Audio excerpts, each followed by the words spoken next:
Halo sobat semua, jumpa lagi dengan Denbagose Channel. Bagaimana kabar sobat semua? Sebelum kita mulai cerita ini, ayo silakan subscribe, like, komen, share dan nyalakan loncengnya untuk mendapatkan notifikasi terbaru ketika Mimin upload videonya. Bab 1057 biasa-biasa saja. Tetapi Thomaskin tidak mau repot-repot meladeninya. Bagaimana dia bisa tahu bahwa orang yang memberinya sarang burung adalah Nyonya Direktur Honglong Group alias istri Kinanki?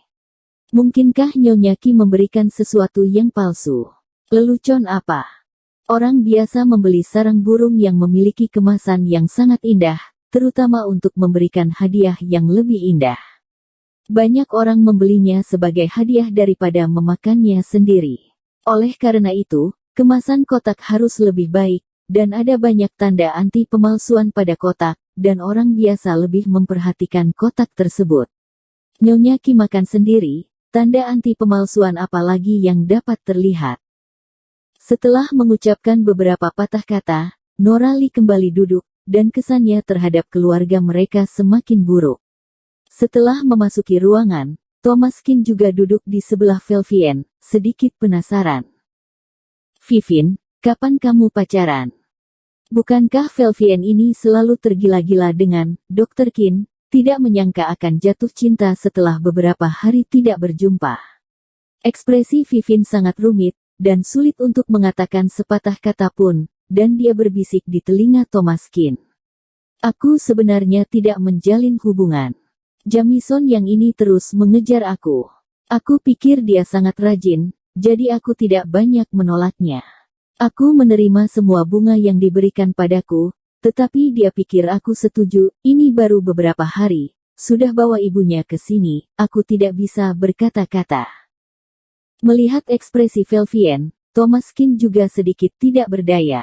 Jamison yang ini juga terlalu hebat, sangat sok hebat.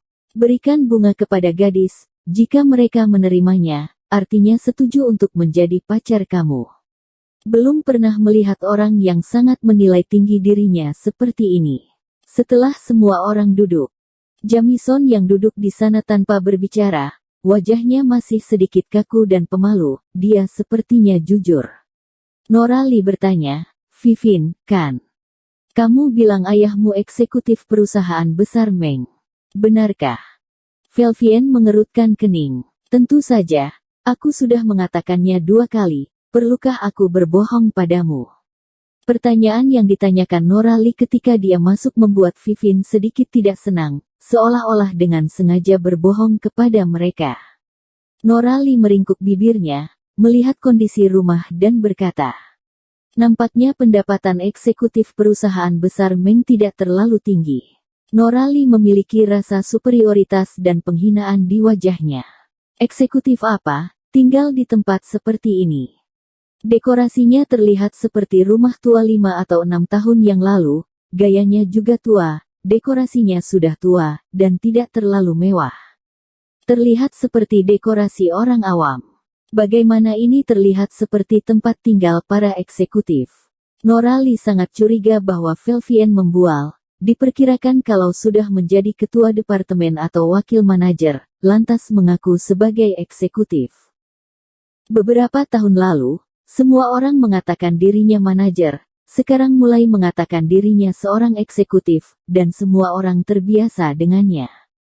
Setelah Nora Lee selesai berbicara, Vivin melotot dengan marah, "Apa yang salah dengan rumah yang jelek? Tentu saja mereka bukan tidak mampu sekarang, tetapi mereka sudah terbiasa hidup dan tidak ingin tinggal di mansion besar. Lokasinya nyaman dan sangat akrab dengan lingkungan sekitar, sehingga mereka tidak pindah." Tapi, Nora Lee benar-benar menilai orang dari penampilannya.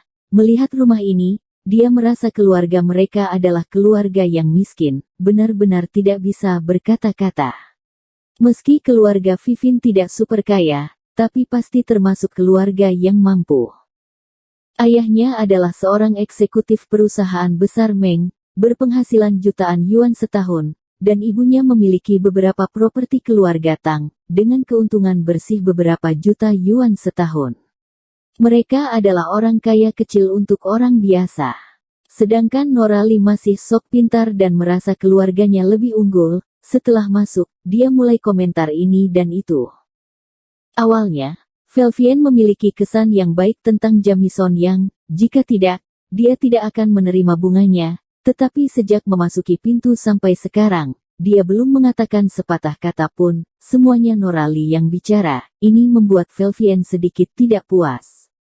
Jamison yang, apa kamu tidak ingin menanyakan sesuatu? Tanya Vivien. Jamison yang tersenyum, sedikit malu, aku tidak perlu bertanya, cukup ibuku yang memutuskan, hehe. Velvien tidak bisa berkata-kata dan mengerutkan bibirnya. Jamison yang sepertinya pria yang patuh pada ibunya. Norali tersenyum tipis, puas dengan reaksi putranya.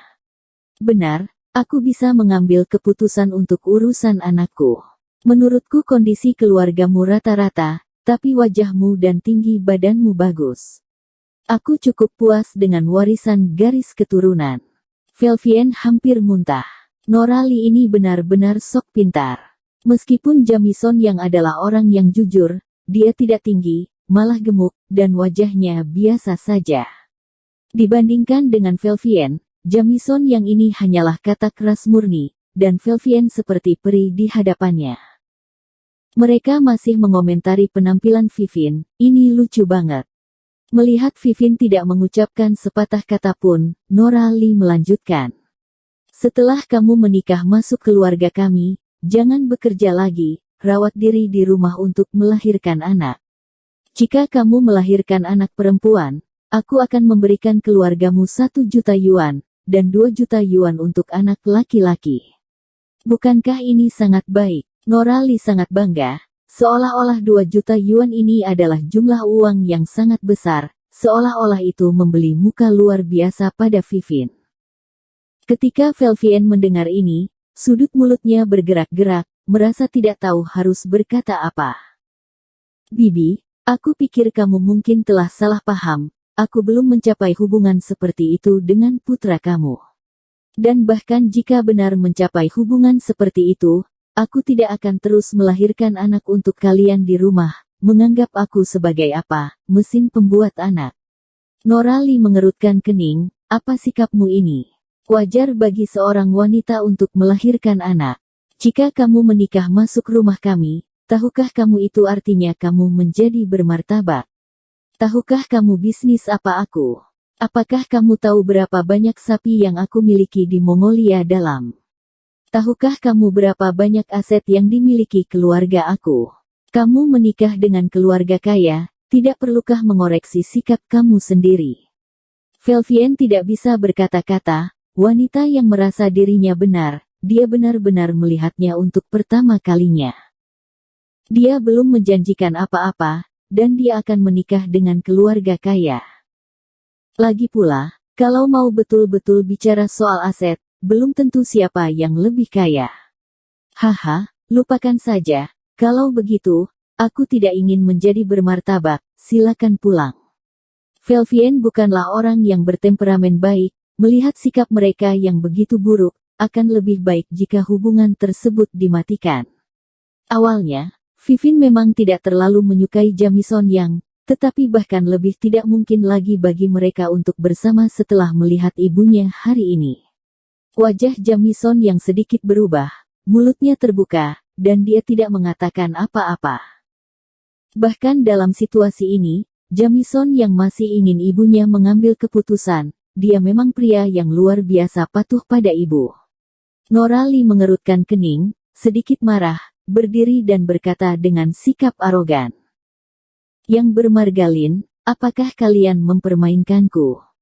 Vivien mendengus, bagaimana? Aku mempermainkanmu. Aku tidak pernah berjanji pada kalian untuk menikah. Kalianlah yang bergairah, Jamison yang, tolong pulang. Melihat Vivien telah bertekad, wajah Norali tiba-tiba menjadi muram. Yang bermargalin, keluarga yang selalu menolak pengajuan pernikahan orang lain, tidak pernah mendengar anak aku ditolak oleh wanita lain. Kamu begitu lancang. Kukatakan padamu, jika kamu tidak memberiku penjelasan hari ini, urusan kita ini tidak akan pernah berakhiri. Percaya atau tidak, hanya satu panggilan dariku akan membuat seluruh keluargamu menganggur. Nora Lee berdiri, dan meraung. Mendengar ini, Thomas Kin berdiri, melindungi Velvien di belakangnya, dan berkata, "Adikku sudah bilang, dia tidak mau.